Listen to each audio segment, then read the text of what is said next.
Ave Maria Purísima. This is the second portion of this journey that I'm asking you to take with me to learn about the history of what God can do for His people and the great love that He always brings to us. I spoke to you about Reyes Reese and Estela Reese meeting. Now I'm going to tell you how the second time that we met.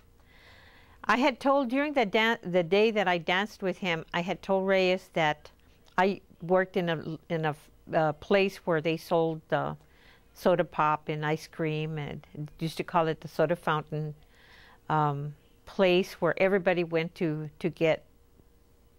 have fun and to get their ice cream on their occasions. And I worked there, and I was a soda jerk there. That's what they used to call him. And I had told Reyes that that's where I worked. Usually the places of business like the drugstores or other stores had these fountains, soda fountains.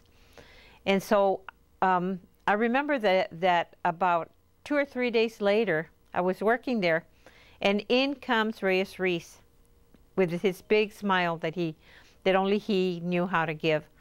And he sat there and asked for a pop. We began to talk again. And from there, we became good friends. He would talk about his life, and I would talk about mine.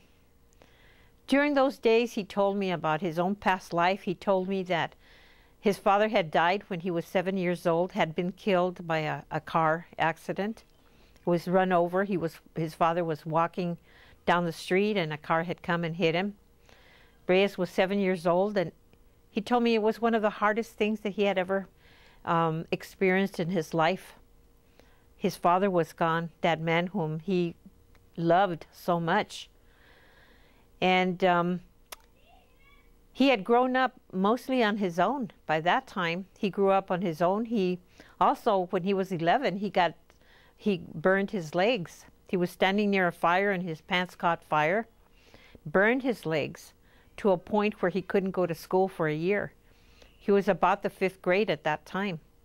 And it took him over a year to heal from these burns. And by the time that he healed, he was already like 13 years old, 14 years old. And he was going to have to go back to the 5th grade if he went back to school. So he asked his mother not to send him to school anymore. He felt that he just was going to be embarrassed. And in those days, it was not required to go to school. So his mother let him. He said he would go work. And so that was one of the reasons that Reyes always had trouble in his reading and writing skills. He was a brilliant man, but his formal education did not happen. This is what he told me, and then I told him about myself. I had been born in El Paso, Texas, a big city. And when I was 11 years old, my mother had taken us, her family, my 3 brothers and myself, to a little town in New Mexico, Lordsburg, New Mexico. And I had started elementary school there. I was pretty bright, and I found out that I could keep up with the best of them. Was a good writer, and I loved to perfect my English. And so I went on. I came in at elementary school in this new town of Lordsburg, and went on to finish my education up to high school there. And that's why I met Reyes. Reyes, by that time, was living in Safford, Arizona, which had to be about, I'd say, 150 miles away from Lordsburg. And in between was the little town where they grew up. They grew up in a little Mormon community that had been there, by the way, even before that area had his parents, grandparents, and great-grandparents had been there even before it was part of the United States. It was still part of Mexico when his family lived there. And so they just became American citizens by the mere fact that they lived there.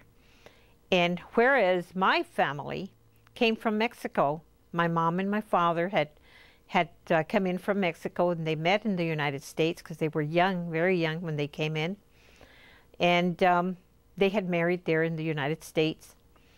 And so that's where my family came from.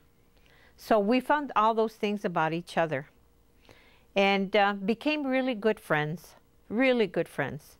We could talk about everything and anything. And he was just one of those people who I felt very comfortable in being able to speak to him. Now, why am I doing this? Why am I sitting here and telling you all about this man and this woman, this young man at that time and this young woman? And why am I doing it in this sort of communication way? I have been writing a book about Reyes because I believe that his story is a story of inspiration. But my children said, Mom, that's not fast enough. The world needs to hear. The world needs to know that God still works during these times. And so they are the ones that got me involved in this new technology, in which, by the way, the Holy Father has sent out letters saying that we as the people of God need to use these systems and this new way of communication to win hearts and souls to God. For too long, technology has not been that kind of instrument of communication. It's always brought about things that we don't want to teach our children. And so we who believe in God have not used it enough to tell the world about God's love. And so they convinced me that this is what I should do. And so here I am. I don't know too much about this stuff, and no lady usually doesn't. You know, I come from eras where this is like, wow, what is this kind of new things? But I'm glad that it is happening, because if this is what it takes to let the world know about God's love, and maybe through this, hearts and souls will change through this inspiration, then let it be. Let it be. And I thank God that I'm part of it. I encourage you to invite your friends, your family, anybody that you know, to use this technology to walk this journey with us, because you don't know whether they need to hear words of inspiration, words of love, words from God and His wonderful and beautiful Holy Mother. I encourage you, invite them. Walk with us on this journey. Walk with me. Throughout this journey, we're going to not only give you my words, and they are inspiring because they're the story of our Blessed Mother, and that's always inspirational, but we're also going to give you copies.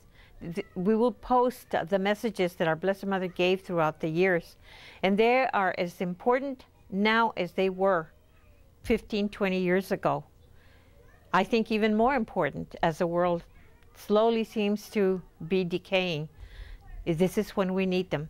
So there will be messages.